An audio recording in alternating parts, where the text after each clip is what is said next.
Ladies and gentlemen, welcome to the Ross Patterson Revolution!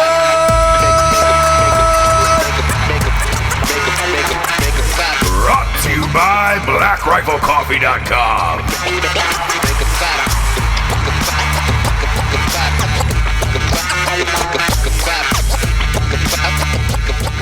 Welcome to Ross Patterson Revolution. Another Kardashian got cheated on, Jables. You surprised? This one I am. Come on. There's no way you're surprised on this one. Yeah, I guess. Did he leave his wife for her? I didn't know. Was he married? He's a young guy. He's a young guy, but he looks older. He looks like he's Greg Oden. Like he's 39 years old, but I think he's only like maybe 25, 26, somewhere in there. Really? Yeah. Tristan, what is it? Tristan Thompson. Okay. We'll give you about an hour to Google that, but I just can't see around. Sure. That's the only problem is just I can't see around the mic. Yeah, it's the mic's fault. You know what I mean? We got a couple resumes for Googler. We did. Googler? Yeah, we got a lot of resumes for Googler. We really did. Now we're going through them. Yeah. We're going through people's resumes on what their Google skills are like, and height is our main requirement, right? Because they have to be right here next to me. Yeah, they've got to be real small people, real tiny little people is what they got to be. Yeah, you're not even gonna. I'm gonna wait for the Googler to come. You're not gonna Google Tristan Thompson's age, because that would. I mean, it's just 3 words that you would have to type in. He got popped on surveillance footage. Okay. Yeah, 27. I think he just turned 27, actually. Okay. He got popped on surveillance footage cheating on her, which is scary for multiple reasons, I think.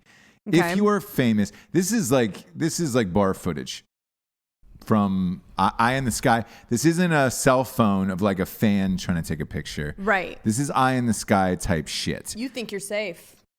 One would think you're in an empty club, right? By yourself with 2 girls. It's him and 2 girls. He's casually making out with one, all in tongue.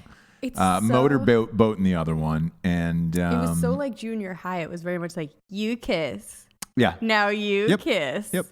Now you go. It's like, yeah, he's just that's what happens when you probably had no like real upbringing where you're like, oh, hey, that's proper. You didn't get to play 7 Minutes in Heaven or Spin the Bottle. You just didn't have that kind of... I don't understand. You're doing it now. There is a code of ethics that the bar owner of whatever club that is shouldn't turn in surveillance fucking video. Obviously, he got paid for that video, but you've got to zoom in on that, find that guy in your security cam footage, and then do that. Again, that's not a fan footage where you're just like, oh, man, he was caught on this thing. Yeah.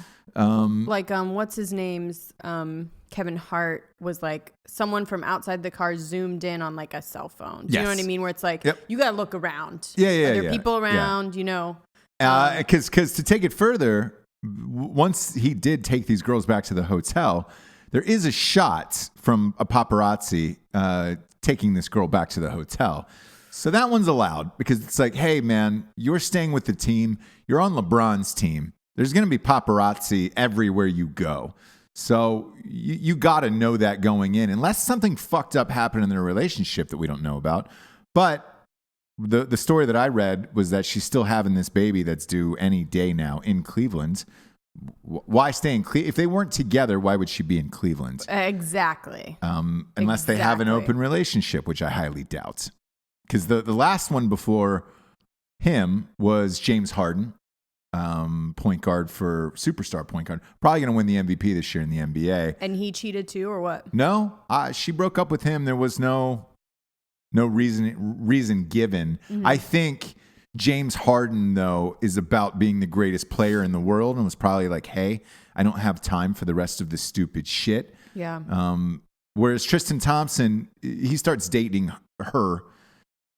Was all about the fame and the money and all of that shit, and just kind of, to be honest, he fell off as a basketball player. He's kind of shitty now. And that happens. It happened with that Humphreys guy.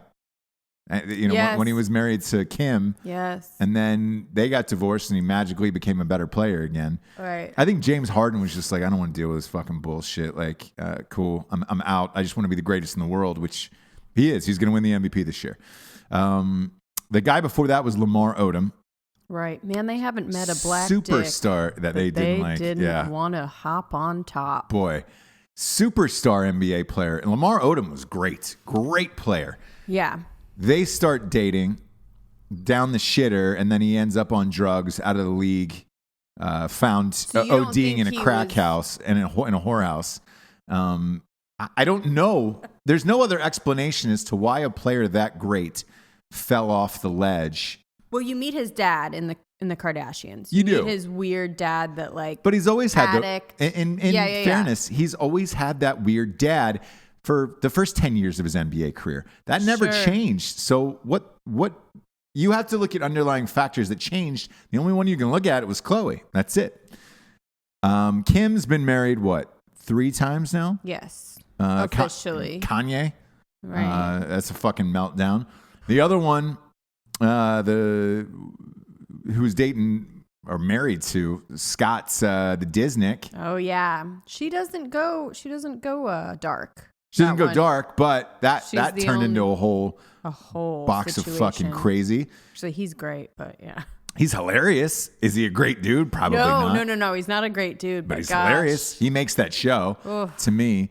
Then you got Kim, who's, that's just a marriage of, I think she finally got together and just said, all right, Jay-Z and Beyonce are the most famous couple in the world. And I think her and Kanye are identical, where it was just like, great, let's just do it for the money and fame and be the second biggest couple in the world. Yeah, you look great. Yep. I'm awesome. Let's do that. Let's go out to parties, look awesome. I'll dress you. Because he's been in Wyoming recording a new album. They're never together. Never together at all. They took one picture at Easter, and you're like, all right, great. Yeah. Congratulations, I guess. Yeah. So then that leaves you with the tubby one. Yeah, and that Rob Black China. I mean, he goes the other way. Yeah. Girl wise. So like Black China has a kid.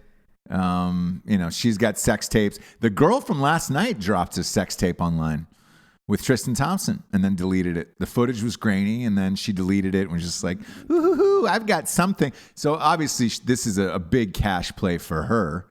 So he'll and this probably is gonna get play worse. that angle. Yeah, this is going to get worse as this keeps going. No, because you can't get drugged in the NBA because they'll get drug tested. So he can't even say that. Because I was thinking about that too. Of like, all right, cool. Like, maybe they obviously like totally trapped him. I guess. You kiss. Now you kiss. Now you two kiss. Now you and me kiss. Jesus. Yeah, I mean, the whole thing seems suspect. And they did. They got him in the room. I know, but like, and they got him out there. But now she's going to have a kid. Probably, this dude's not going to be around. What the fuck? You would figure after 3 NBA players, she'd understand like, hey, they're in a different city every single night of the year. Maybe she does understand. Maybe she is like, listen, I know the deal. Here's what. Just don't let it get on camera. Don't be shady. Don't be whatever. Like, I know what happens, but you're too famous. And I talked to Matt about this on Drinking Bros a little bit, just a tad last night, where it was just like, hey man, like any level of fame now, like you're kind of fucked from going out and cheating in public. Like, she's not going to get away with it. Did you guys talk about that? Yeah. Is that a big downfall for you? No, but you never wonder. You always wonder who's going to trap you and or why. Where it was just like somebody posted a picture the other day of Matt and an ex-girlfriend, right, from a long time ago, and it was just like, probably in poor taste now. Like, right? Why? Mm-hmm. Why did you do that? Yeah. Now imagine if you got caught out and you're on camera or something. Like, there's too many people. There's too many cell phone pictures. That guy last night, he appeared to be in like a private. Tristan Thompson appeared to be in a private VIP area. At no point was he thinking, great, there's people are going to come take a picture of me because they can't get back here. Right. At no point was he thinking, that's security cam footage. The owner of that club's probably going to release it to the world and sell it. They're definitely allowed to. but on their Are you allowed to? On your property. But if I was Tristan Thompson, I would go back and say, hey, man, this fucking club trapped me. I would throw that club under the bus. I'd throw the owner under the bus. And I'd tell everybody, all my NBA buddies, LeBron and his powerhouse team that he rolls with, fucking nix this club off the map in New York City. And if you're done in New York City, like if your club becomes uncool, it is a rapid decline. You are fucked. I mean, having living there a couple of times, you're lucky. The lifespan of those clubs, you're lucky to get, man, maybe 4 years of like hot. Oh, sure. This place is dope before you have to sell it, rename it, flip it, redo the inside a little bit, and then name it something else. Yeah, clubs very quickly lose their sheen. Gone in New York. It very quickly is like dirt, the carpet dirties, the shininess, all of it. kind of. Yeah. That weird modern thing you were going for, like out. So if I were him and this goes south, I'd come out and say, fuck this club, fuck the owners, get everybody on board, and then you could nuke that club, and that would be it. Hopefully homeboy who owns the club made enough money off that tape that will sustain this club going down the shitter. Right, because they can definitely come after you. You don't have privacy in these places. Why go? That's the allure for most celebrities. When you go to these places, VIP means VIP of like, hey, I want to be by myself. I want to be secluded. I want to order shit. It's expensive as fuck anyways. I want to be by myself and not be bothered. Now you got to worry about security camera footage? Shit. You know what I would be worried about? Not people catching me cheating. Weirdly, I don't worry about that. I know you and Matt do, but not that. Just joking. Not at all. But I'm joking. But I worry, like, you know, you sometimes tell people, guys don't really do this, but girls will be like, oh, I can't come. I'm sick. My kid's sick or whatever. Right. Like, my fear would be like getting caught out, like doing stuff and not being sick when you like said that you were. Like your white lie. Yeah. That's what I would be. They're like, oh, she said she was sick at home, and I see her here at another kid's birthday party. Right. She canceled on mine. Yeah.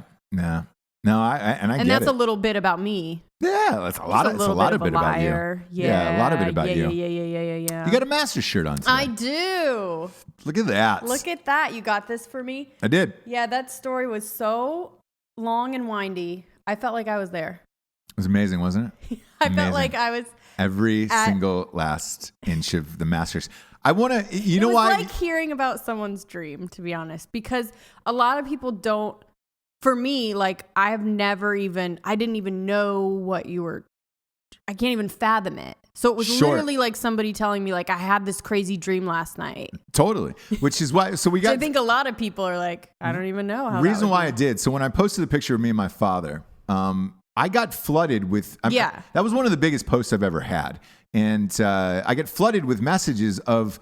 You're going to tell us what it's like on the show, right? Like, I got to know what it's like. How can you really explain it? You were saying that, but like, how can you really transport? It's you can't, but if you lay it out for people enough where you're like, all right, great, I want to go. Me personally, and this, again, maybe it was a long story, but for me personally, when people talk about things and they're excited about things, it makes me want to go in person and see them. Because right now, there's places that I'm not sure that I want to go. Still. And I've heard about it, like Australia was one of them. My mom had called and I was talking to her and she was like, I'd like to travel later on in life. And I was like, they've traveled a lot. Right. And I was like, where else do you want to go that you haven't been? Mm-hmm. Well, I'd like to go to Australia. And I was like, well, the stories I've heard from Australia are mixed from people where it's super hot, a lot of bugs. You got to go the right time of year. The flight's 24 hours. Mm-hmm. And they were describing their entire trip to me. And I was like, a buddy had told me his Australian story, right? Mm-hmm. And afterwards, I was like, fuck. It was a long story, but I was do I really want to go to Australia? I don't. You can flip a coin for me on Australia after hearing that story. He's back again now this week in Australia. And he's very mixed on it. He's like, his girlfriend is local there. She's from Australia, but they know all the local places and all that shit at the right time, the where to go and why. It's not top of my list for sure. Right, right. But it was before I heard this story. So with the Masters story, my point to it was it should, like, if you're a sports fan or if this is your father is or brother or whatever it is, and you're thinking about maybe doing it, I hope that I gave you enough info to say, hey, definitely do it. I even wanted to go to the Masters. Oh yeah, it's amazing. Because all those other things, like I would love to just walk through a gate and have it be like, yeah. And then have like a cheap sandwich and a cheap beer. Yep. And like walk around. And I'm just, you know me, I'm just a sucker for any tradition or nostalgic. Like everyone there, it's like a nostalgic overload, right? Because you're just like, I remember seeing it on TV. My dad wants to go. Like it's all about And nostalgic land. I got an unbelievably nice text message from my dad last night, late, like 10:30, 11 o'clock last night. And he was just like, I sincerely can't thank you enough for taking me. I like that place was a dream. I never thought that I would get to do something like that in my life, and it was amazing, and it really was. So to anybody out there who can figure out a way to go or trying or whatever, like it really was worth it after all these years of living there and not being able to go. So yeah, that's why. Super stoked. I was like trying to give you shit, but it's actually like. Yeah. Oh, that's fine. It made me want to go. Way. I like to bust your balls, you know. Yeah, either way. But it did make me want to go. But the same way with like the Bahamas and things like that, where it was just like Atlantis. You got to go to Atlantis. Everybody tells you got to go to Atlantis. If you go to the Bahamas, you got to go to Atlantis. Was Atlantis everything you wanted it to be? Yes. Okay. Yeah, I really enjoyed it. There was some things that I wish we would have known going beforehand. Right. But like that fish fry place. Fish fry place, yeah, so we could go earlier. And I would never say this, but it was the kind of place I wanted to bring my kid. Yeah, absolutely. And party. There's so many things for kids that I wish, there's just, like, again, there's things you don't know unless you spell it out. And about like a couple's vacation. But in that sense, you look around and you're like, oh shit, like I feel bad. There's so many kids having a good time here. Right. And you wouldn't think that from the outset of like, oh, hey, let's go party in the Bahamas and bring your children. Yeah, but you want to there. So like that, little things like that where it's like, all right, great. Yeah. If I can help the audience, figure out a fucking vacation or a trip or now there's been times where I've been disappointed when I've gone places where I was just like, all right, great. Los Angeles was definitely one of them. In general, City of that's Angels. not a City of Angels, City of Dreams. Right. You move out to Hollywood and you're like, oh my God, it's gonna be amazing. It's dirty as shit. Fuck. Even when I first moved there with like Venice, like it was a hellhole.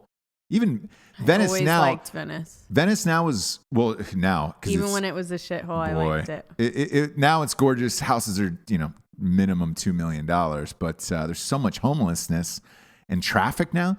Because they've built up all that area. It's like, what do you tell people now about like, hey, maybe move somewhere else? I don't know. Yeah. I don't know. But that was definitely one that I was disappointed with where I was just like, I gotta take it or leave it on that one. Really? It was there for work. New York is one that I can't say enough great things about over and over again. Oh, yeah. Never disappoints. Ever. For me, I've never had a bad, knock on wood, bad New York trip where I haven't had great food and a great time or gone to like an awesome bar or a brunch or something that's amazing. I've had bad business meetings there.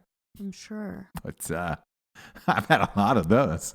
But Palm Springs was a little bit disappointing for me. Palm Springs is hot. I went at the wrong time and I wanted just like gay Palm party. Springs is I just hot. want a gay party time. Yeah. And I think I went at the wrong time. It was very very just old people and like quiet and like hot. It was 118 really, when I really went to hot. Palm Springs. Yeah. Been to Palm Springs a few times. Never. Everybody's like, oh my God, Palm Springs is great. It's not that great. I may. Super fucking hot. New Orleans is one where a lot of people have been disappointed and I never have. Well, you've gone on the right magical day every single time. I go on a magical day. You were there once when it was hot and it was miserable. It was miserable, but I had too many memories of it being good. Sure. That I was still like, oh, I'm in New Orleans. Like, I don't know why, but I love it so much. I have so many Spring or fall? Spring or fall is great in New Orleans. Yeah. Summer, no, is a no-no. Summer, no. I've definitely been in fall. Is probably my favorite time, like around October-ish. Right. And I have a lot of like life-changing, amazing memories there. Yeah. So I love it. And everyone's like, ugh. Even when it's dirty and smells like puke, I love it. Yeah. A little bit about me. That's just a little bit about me and my likes and dislikes. Let's learn a little bit about our sponsors, shall we? We shall. Because they are paying for this whole shit to be on the air. First and foremost, I'm talking about BlackRifleCoffee.com. They are our chief sponsor. Top of the show, you hear them in the music. They're doing the show for all of 2018. We're super stoked about it. Black Rifle Coffee is a premium roast to order coffee that means they just make it right in front of you. They bag that shit and then ship it out 2 days later. It's fresh. They got a bunch of amazing blends, just black and caffeinated as fuck, my jam. But the Coffee Club of the Month is the one that you need to be involved in. Use the one-time promo code REVOLUTION for 20% off. Join that because they just ship it to your house. Same date every month. Never disappoints, and you never have to leave. It's about $4 cheaper than Costco. Big fan, and they're veteran-owned. So support BlackRifleCoffee.com. And it's still cold, but I'm rocking their apparel. This is my favorite tee they have, by the way, for the video audience. Very bespoke. Yeah, love Black Rifle. I'm wearing their fucking hoodie, their shirt, hat. I'm living the fucking Black Rifle dream right now. Go to their site, check it out. And you doing a little Chrissy from Three's Company? Yeah, come on, yeah, I like it. I like it a lot. Next up, we got StrikeForceEnergy.com. Strikeforce Energy, they got the big boxes too, man. Check this shit out. Ooh, did we just get that? Yeah, just got that. Grapey, This is a 40-pack, dude. Is that grape? Boom. Nice. Make America grape again. I got a 40-pack. They got these 10-packs. These little guys. Just try it out. It's great. Everybody's using it, and it's I want to say like close to 600 7-Elevens now. So it's going to become like a massive thing, and then it's going to be all over with. Because then they'll be corporate, probably be bought out, and then they're not going to do this type of content anymore. But in the meantime, get on the train. We got them. Get on the train and go to StrikeForceEnergy.com. Type in the promo code REVOLUTION for 20% off. They ship everywhere in the entire world, and they got 4 flavors: original, grape, orange, and lemon. Delicious. Delightful. Get it. And that 20% off promo code for Revolution at StrikeForceEnergy.com is good all the time. Every single use. Next up, we got StraightRazors.com. There it is. That's a clean cut. Oh, that's a real clean cut. Minimal amounts of blood. I wrote a straight razor scene in the new book. Oh. Out of inspiration of StraightRazors.com. And it is in the sequel to At Night She Cries. Dedicated while he rides his steed. So the big guy here, boom, I'm going to put it up in the camera for the video audience. The sequel's, we can now say it, the sequel is coming out August 14th.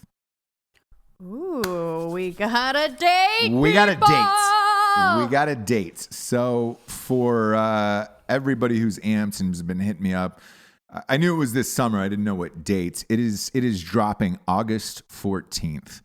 That is when lives will be changed. When darkness falls, he doesn't catch it. Should we do another release party at Real? I'd love to, actually. Invite all the peeps if you're close. Yeah. We'll try to work something out. Let you know, guys. We'll do something. Depending upon the dates, yes. Get everybody over here. For sure. It'd be great to do a live show, too. Now Fantasia. Now you're getting crazy. No, why not? Why not do it all? All right. But there's a scene in there that is inspired by StraightRazors.com. So I'm super amped about it. It's a crazy one. Audiobook is done. That's recorded. We got some of the best voices in the business, and one of the gentlemen from The Office is in it in the straight razor scene in the book. So straightrazors.com's got the finest razors in the biz. They've also got aftershave, cologne, everything you need to be a fucking real man. This is literally the best male products I've ever had and use, and I use them every single day. Go to straightrazors.com, type in the promo code REVOLUTION for 20% off. It's great for Father's Day gift, bro gift. It doesn't get any better than that kit. And that 20% off at straightrazors.com really gets you a lot of savings. Last but not least, we get the Caillou app. That's Kayu. Caillou is doing it right, doing it tights. Doing it all night. Yeah, really doing it at the Caillou app. That's Kayu. It's available now on iPhone and Androids. It's up and at 'em. It's free, no strings attached. And again, I've said this numerous times, and I'll say it again. With Facebook potentially going down in flames, people are looking for different social media outlets. This one combines travel, lodging, friendships, hookups, the whole shit. And you can actually see the people, and they have a rating whether or not it was fun to hang out with them. And you guys, should I find a friend there? Maybe try. Is try that going to be up. where we find Jessie a best friend? A bestie, yeah. Good. There's so many people online that like say they'll be my best friends, but they don't live here. I know. And they seem rad, and I'm like, girl. Yeah, but they don't live here. Yeah. Download the Caillou app, kids, and tell them Ross sent you. It's free. It's fucking free. Let me know how it is. I downloaded it myself. We downloaded it, started perusing it. Obviously, we're not in the market for no, but new I friends. can find a friend. Maybe you could. You can find a best guy friend. Yeah, wouldn't that be nice? Same with me. Wouldn't that be fun? Yeah, you could find like a best girlfriend. Yeah, like just hang a little, out with. You're just a little lady. Besties. Yeah, just a little lady. No attraction whatsoever. Totally innocent. Just get along amazing. Wouldn't have all base the same it on looks. Have all the same interests. Yeah. It'd be great, right? Somebody just to hang out and watch football with. Just chill. You would love it. And I would allow that actually. Just like one. Just for football. Just for football. And basketball. But basketball I like. Football is 4 nights a week, by the way. So. Well, see you later. Yeah. Bye-bye. So we're looking at the Thursday night game. And where would this be? Saturday's college football. Here, or do you guys go out to a... It would depend. It's whatever friends decide. You know how friendships work. She's crazy, right? Whatever she's into. Yeah. Not attracted at all, but like, gosh, we just really love all the same things. Yeah, so it would be a Thursday, Saturday, Sunday, Monday type of deal. And right, just you and her. Yeah, just chilling. Just watching the game. Football, yeah. She loves it. Yeah. Yet she's super feminine. Yeah. You know what I mean? Yep. Which is like hard to find. Really hard to find. I know. Like a girl that's actually a girl. Yeah. But that really is into sports. I know. Maybe I could find it on the Caillou app. So, you probably could. I'll take a peeksies. I'll take a perusies at it. Yeah. Speaking of social media and Facebook, Mark Zuckerberg testifying before Senate yesterday and today is probably the greatest thing of all time. There's nothing like seeing the actual guy from Silicon Valley do. Oh, like the weirdness of him too. Oh my God. It reminded me of when I was watching it, the Senate hearing. I turned into part of it. It was so awkward that I had to turn it off. I was like, I can't. Like the way that he I watched about 10 minutes of it. He was exactly like Richard Hendricks from the lead character in Silicon smart, Valley. But just socially. It was just like. Retarded, yeah. Yep. Just sipping his water very politely and giving answers that, I mean, it was so awkward. And his eye movements and everything, it was like, holy fuck. Keep breathing in. There was 2 pictures yesterday that were circulating online afterwards that really stood out that I was like, oh my God. One was Zuckerberg surrounded by the media. Because what you don't realize, when you testify in front of Senate, there's like a press gallery right there. And they are fucking on top of you. I mean, they're like 3 feet away. And it's just cameras trained on you. Mm-hmm. And this shot of him from behind with 100 media members around him 2 feet away from his face as he's doing all this shit was very telling, where you were just like, oh boy. That was probably his worst nightmare of all time. Secondly, he's a tiny man.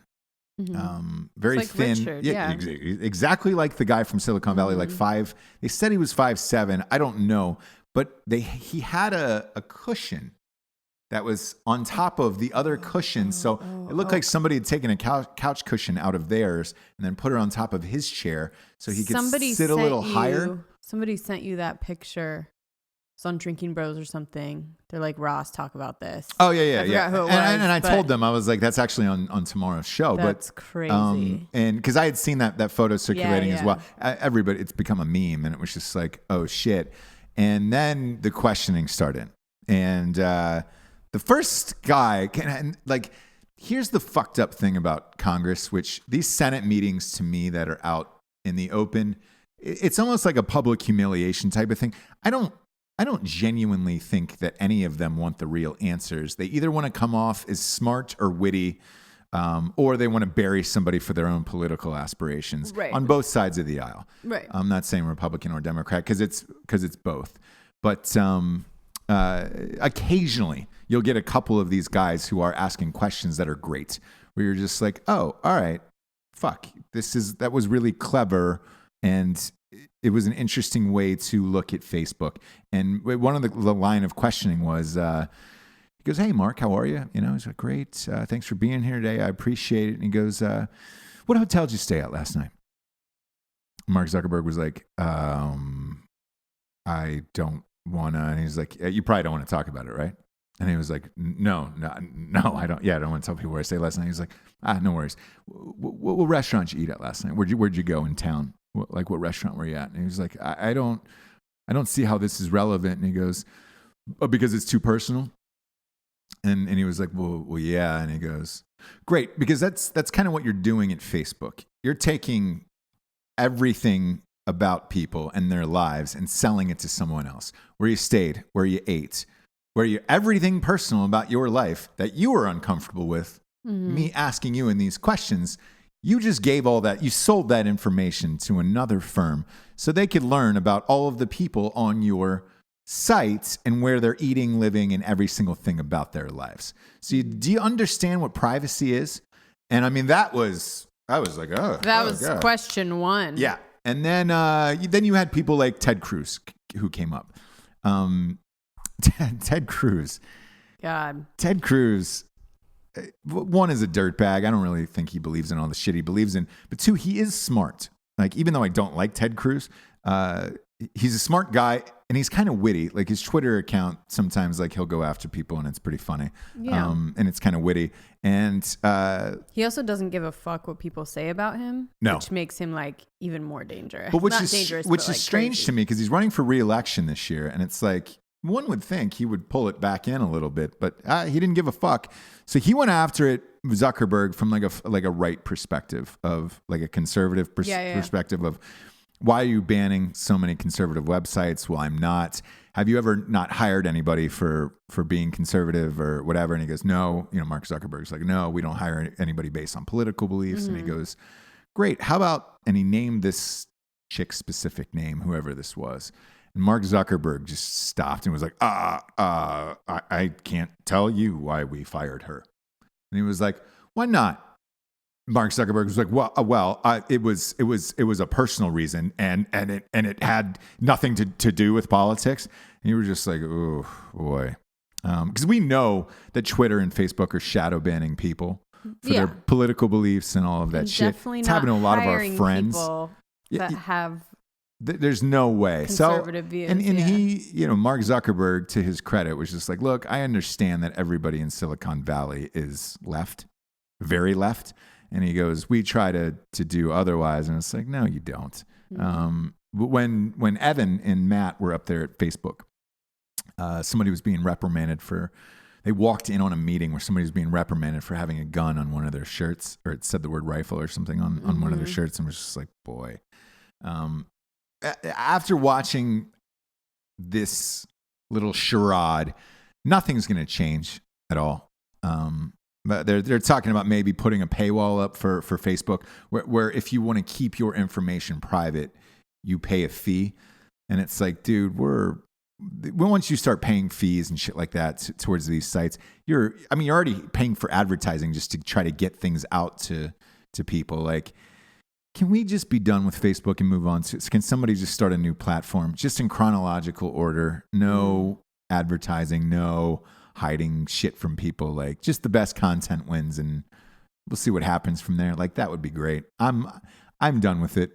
You know, right. I got the email. Did you get the email of 87 million people had taken your shit? I did, but I told you I don't have my correct email on Facebook so that I don't get any. Me personally, it's like, all right, great. Can we just have a new social media platform? Like something needs to start up all over again. And then you can steal my information in another 5 years. I don't really care. But with Facebook now, it's just like, fuck, man.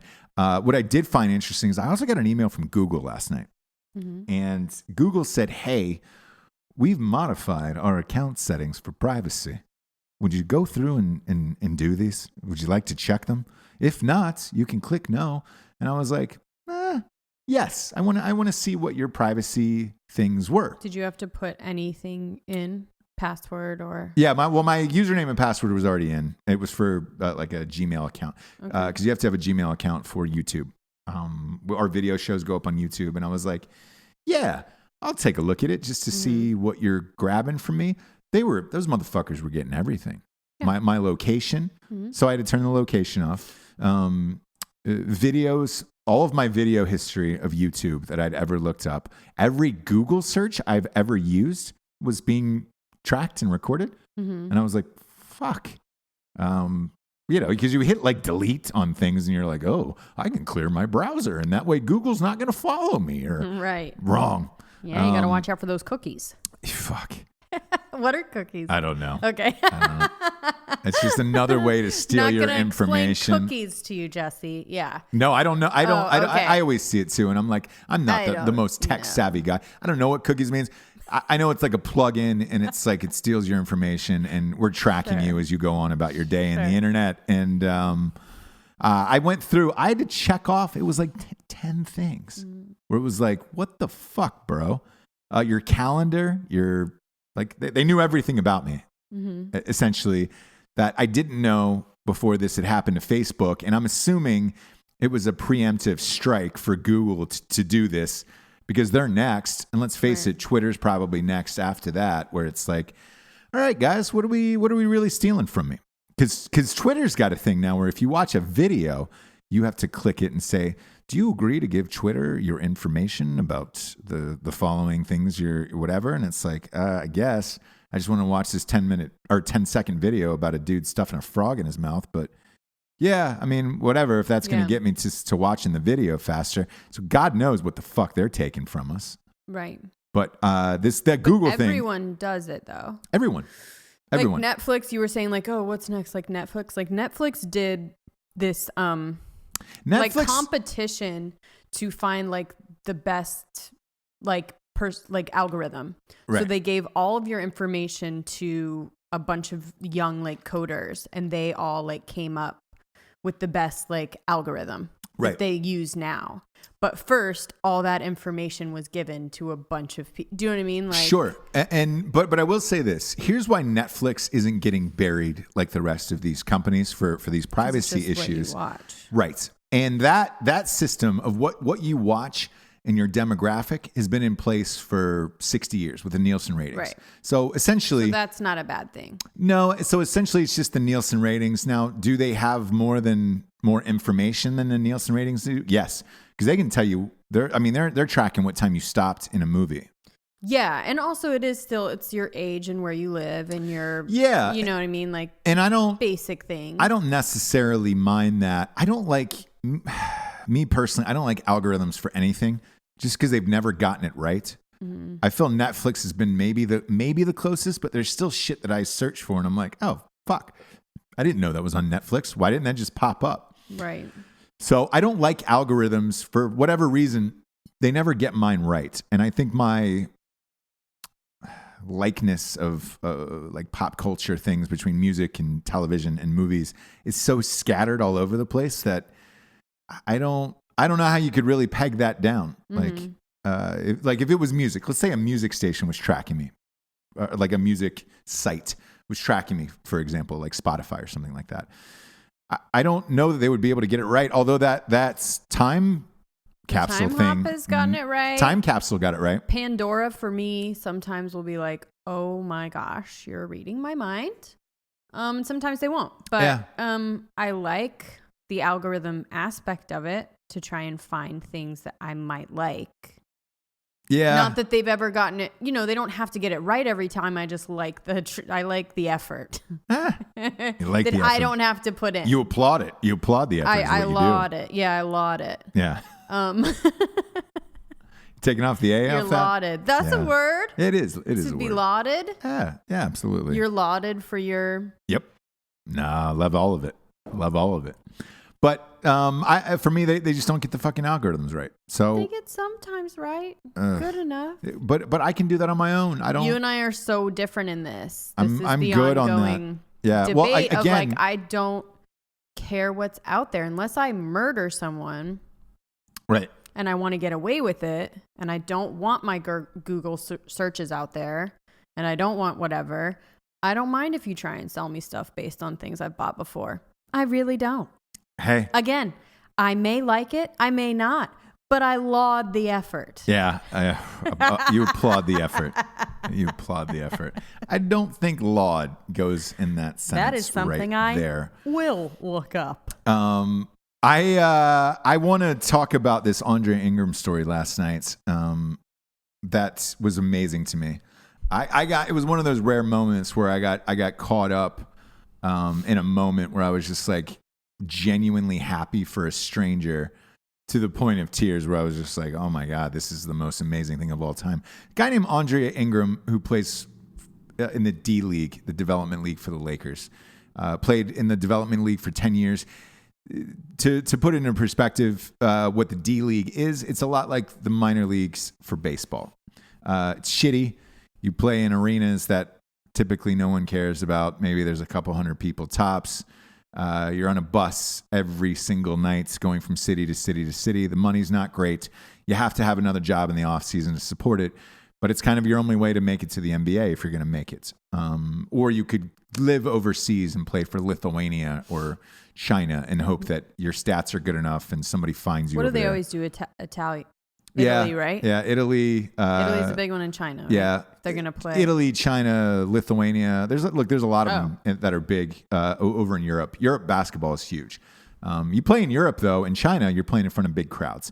You play in the D League here, playing in front of 30 people, and but your NBA scouts are here. They're in America. They're watching you play, and they can track your development more easily. And because you know what the competition's like. Most of it was former college guys. You know the competition's going to be good. This guy, Andre Ingram, was there for 10 years. 10 fucking years doing this. And then he was a part-time physics teacher on the side.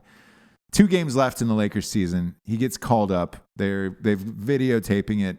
Magic Johnson greets him. I mean, the guy's happier than life. Amazing nights. Yeah. They showed this before the game. The game starts. They put him in the game. And, the whole place goes bug fuck. Staples Center, home crowd, Lakers game. You're putting on the Lakers jersey. Oh. And even that moment was good enough. And if you see the guy, he looks like a physics teacher. He doesn't look like an NBA basketball player. He's got gray hair, 32. And he did not look like the other players out there. That moment alone, when Staples Center gave him a standing ovation, was enough for me that it was just like, whatever he did, it didn't really matter at that point. But then he fucking torched it. He hit 4 3-pointers in a row. He ended up scoring 19 points, which was the second highest debut for a Laker in franchise history for somebody who's never played and gotten called up before. It was one of the most amazing, surreal things that I had seen. I ended up staying, and it was a late game.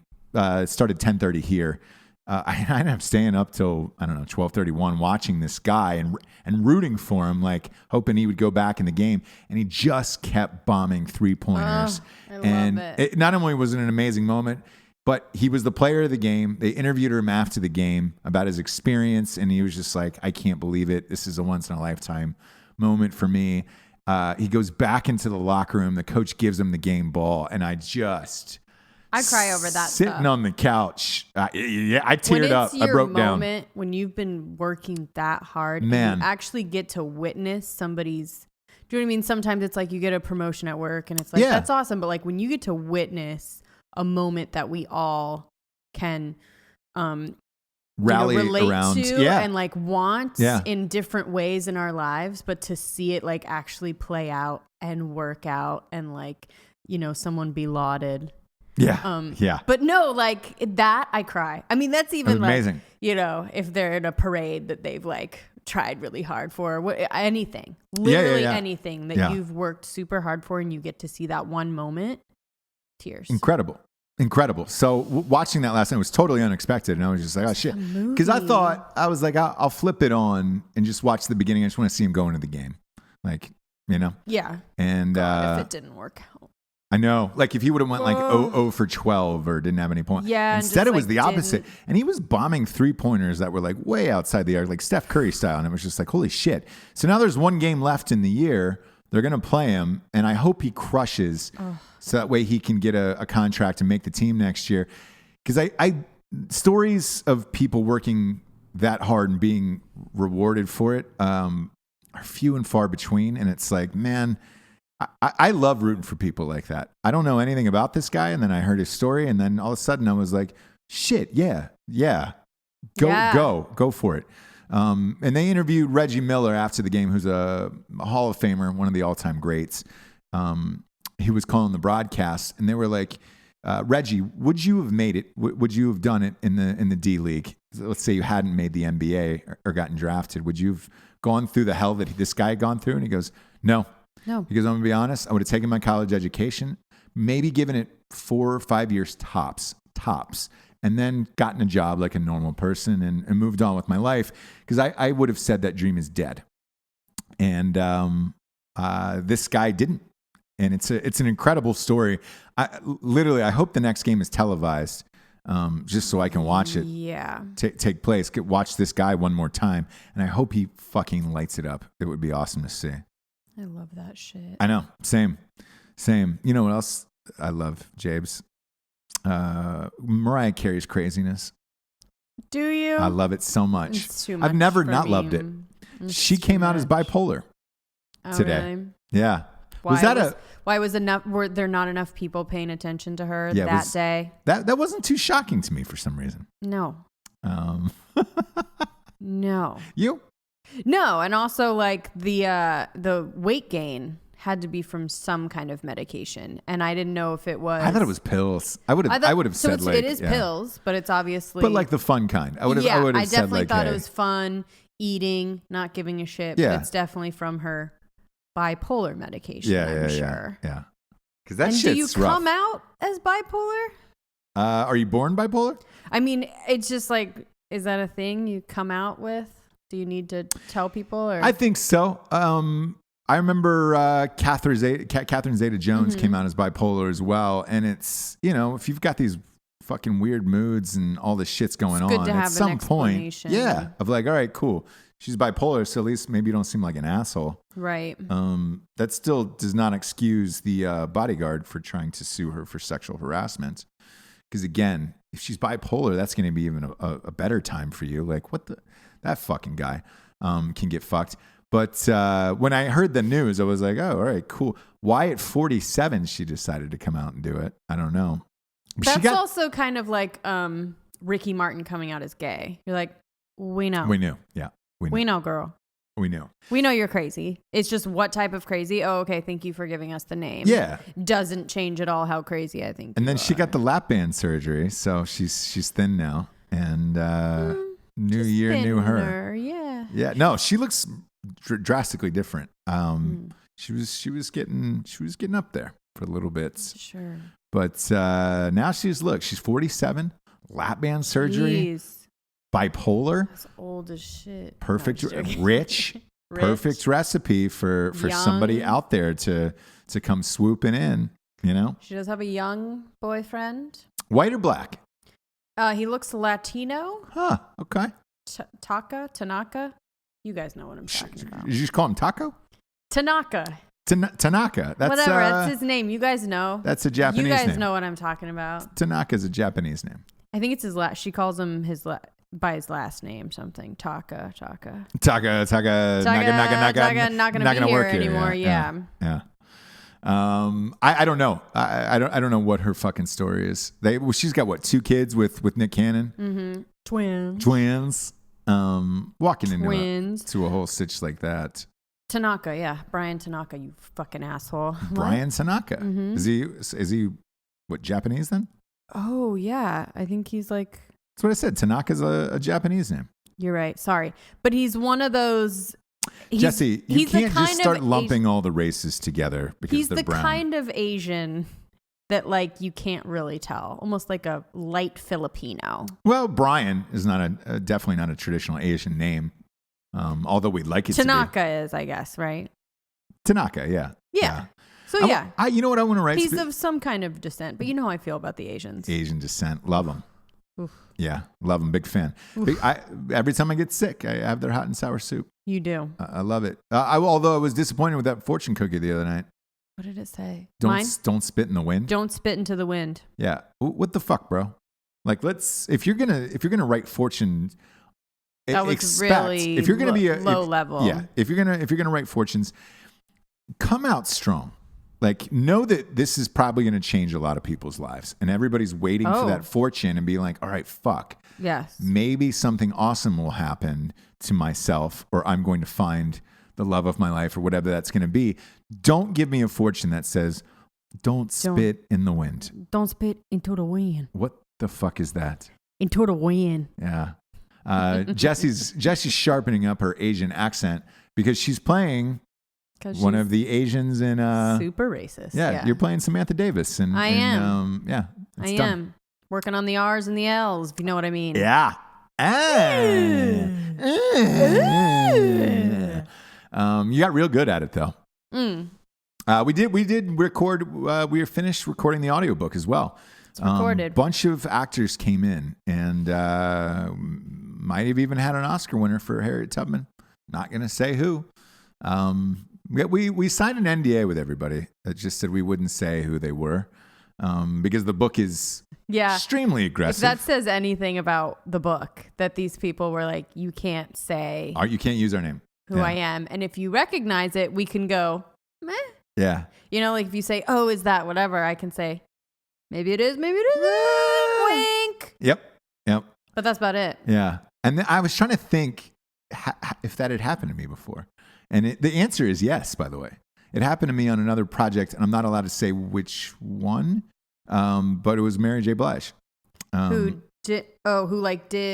I had a guy... She did a song or something. Yeah. I just needed a scream in the background of this song, like a repetitive scream, but it was like a more of like a chorus, like a black chorusy voice. And the guy I was working with, recording some other music, had worked with Mary J. Blige, and we happened to be in the studio on the same day, and we had a bet on something, and he was like, well, if you're right on this, I'll get Mary to sing that thing you're looking for. And I was like, fuck off, let's bet. And so we did it, and so she was like, yeah, I'm warming up. You can't use it for anything, and promote it or put my name on it or all that shit. And I was like, oh, no.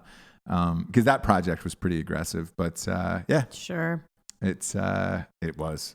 Well, yeah, I know. Yeah. You did it. That's what I was saying. Yeah, of course. Oh, of course it was. Of course. You wouldn't dare do anything controversial or. Well, yeah, but risky. But a lot of people who watch like 50K and a Call Girl are just like, holy shit! I don't know how you were able to switch gears that hard and do something totally different. So yeah, we have gotten a lot of people who've seen that movie, because we're both in it, and who are just like, dude, this is not at all anything that I was expecting. I was like, I can switch it pretty easily, but I just prefer to write aggressive comedy because I enjoy it. But you fooled me with that. You were like, oh, I thought like these were the kind of movies that you were gonna make. You fooled me. With 50K and a Call Girl? Yeah. Oh, that's my jam. Like the dramatic, more like. I will say that I will say this because we've never chatted about this. I don't think, and people on air don't know. If that movie was extremely successful, I love those kind of movies too. You would continue to do that. I would have done more. If I would have had my druthers, my dream, I would split it up and go. One and one. Go one serious, kind of cool, or like a thriller or something like that, and then just a hardcore comedy. But that movie, out of all of them, didn't do well at all. Yeah, at all.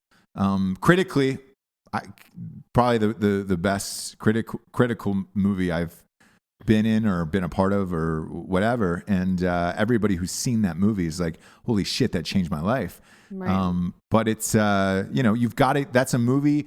You learn quickly that if you do movies like that, it's got to get in the festival circuit. Has to. And if you don't get in, you were fucked, and that's it. Dramas aren't something that your most avid movie watcher will sit down and watch. That's probably last on the list.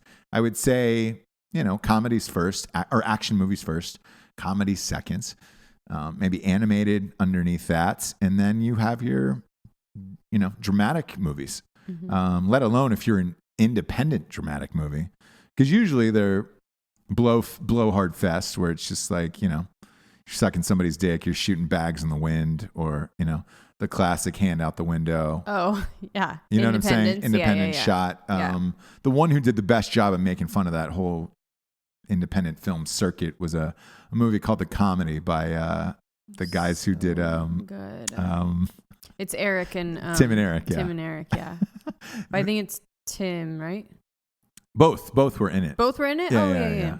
I don't. At the very opening of the movie, you see a guy's dick and balls, and a guy in his underwear, and that was So they're both in it, and that's if you want to see what I'm talking about of like all the things like. There's like this classic, film in a circuit, independent film things that like will get you into the festivals, which is like, something surprising, some kind of nudity, some kind of weird, like unexpected death, crazy weird shots that you need the hand out the window. So a girl or guy, whoever's like the main person, has to have a moment where they're just looking out the window and contemplating the world, and for a really long time. Yeah. Not many cuts in that. Just a real long window shot. Yeah. But lots of long shots, like not a lot of cuts. A lot of wides. That's a huge one. A lot of wide shots, but it is an uphill battle. And I tell friends of mine all the time who are just like, I've got this great script. It's a drama. It's an independent. I'm like, good night, sweet Charlottes. Easiest ones if you're indie, if you're making indie films, horror films, fucking the ones that'll make you the richest are Christian movies. Oh my God, they're dominating. I saw that. I saw one of them. Yeah, you saw one. I saw one with a friend. With your buddies. Yeah. How was it? How was the movie? What was the name of it? Listen, it was called I Can Only Imagine. Okay. And I guess it's based on a true story. And of this like Christian band destroying the box office right now. It's good, man. Like it's up to 78 million in the box office, which for an independent film with zero marketing, it's amazing. It's really crazy. The movie is? Oh no, it's crazy how well it's doing. But if you're Christian religious, like it is in your face. I mean, it is definitely a PSA for that. Okay. But the kid's good. I mean, Dennis Quaid. That's the one with Dennis Quaid. Yeah, okay. He had a stroke, right? I saw him doing a movie. I don't know. I think he had a secret stroke. Or a heart attack. How old is Dennis Quaid these days?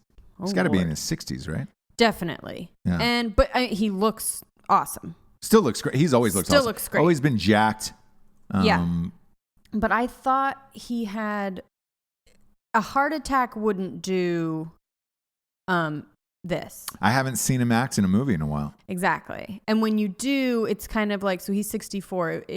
You 64. Okay. Yeah, when you do, he's shooting a big movie this fall. We'll see then. So in this, either he's always had roles that are kind of a little off, and he can kind of be, you know what I mean, quirky, like almost like Michael J. Fox kind of thing. Oh boy, James. Listen. Now you're just combining diseases, like no, I'm just saying, like, physical if you give him the problems? right roles. Now, Michael J. Fox, best role that they could find for him was on Rescue Me.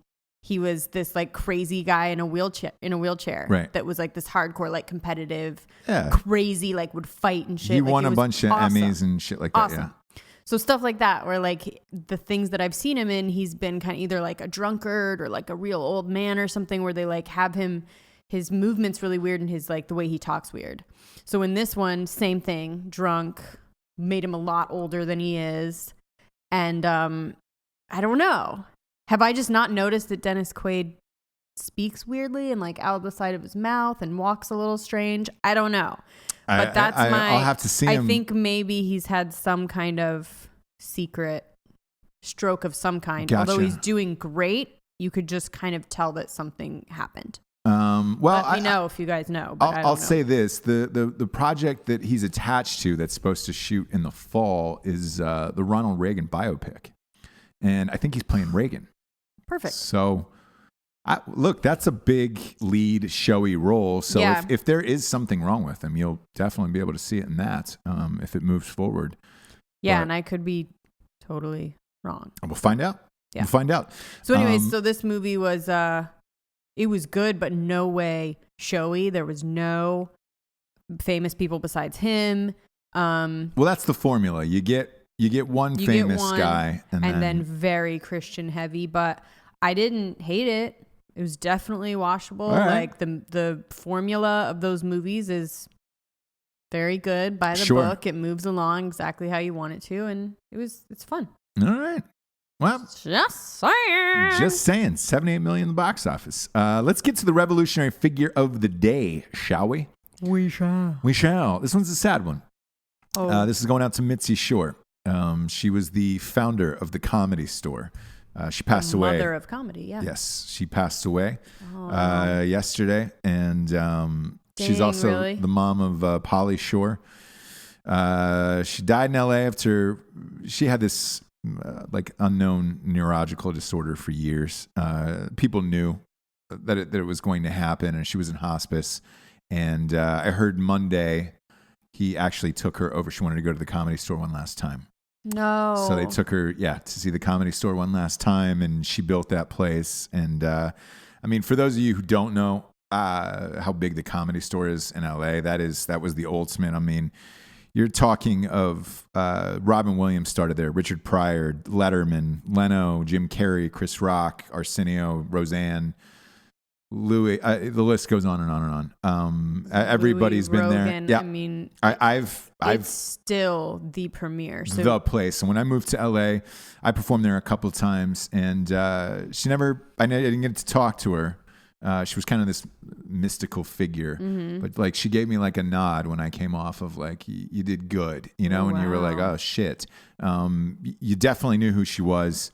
Everyone knew who she was. And she was always cool and fair, according to every other comic who would play there on a regular basis. I only did it a few times. Honest, I think, was the idea of just like, listen, here's what you got to do. Yeah. Here's so what you got to do. It was strange because it wasn't your ideal, like not ideal, but what you picture in your mind of like most comedy club owners, where it's just like, it's usually some fucking pissed off dirtbag or, Are you bringing in the people? Yeah. All right, kid. Exactly. Get out of here. That's exactly what it is. Quick comedy. She was more concerned with the talent and, yes, there was still bringer shows and you still had to bring people and all that stupid shit. But if she saw something in you, she didn't care. She would give you like. Yes. So like, I got to go back a couple of times and it was great. Cause if you're shitty, you just don't get to go back. But yeah, look, it's been so long since I've done stand up, in that world that, I was not aware that she was sick. A lot of others had known and said she was. This was a shocking story when I read it, and I was like, oh fuck. She was definitely, man. I mean, that was. It still is that like you do the Comedy Store and you succeed. Like it's great, and it's there's two rooms in there, but the main one, you never forget the first time you're in there. Where you're just like, all right, this is what I saw on TV. This is what I thought it was like in Hollywood. It was one of those places that lived up to the hype of what you thought it was. Is that the OR or the main room? The main room. Is it called the same? Okay. Yeah, the main room is. The other one is like any other spot, but the main room itself is like shit. When you walk into it, you get it, and you're like, all right, this is exactly what I thought on TV, and you better bring your fucking A game, because when you're on that stage, it's the way it's lit. it's so bright, you really can't see the people out there. And if you fuck up and you get heckled or whatever, you're trying to find a voice where it's, hey, are you over there? Yeah. It's a lot of squinting. Like it's that Hollywood picturesque thing that you see on TV where you're like, oh man, this is not going to go well for the comedian. That's that place. So it's great, and it's extremely sad. I don't know who takes over. That's been a debate for a while of when she eventually passed, because she was going to keep it. This was her life until she died. Does it go to Pauly Shore now? I think it does. I think everything. I mean, it was just him and her. Yeah. So I think it does.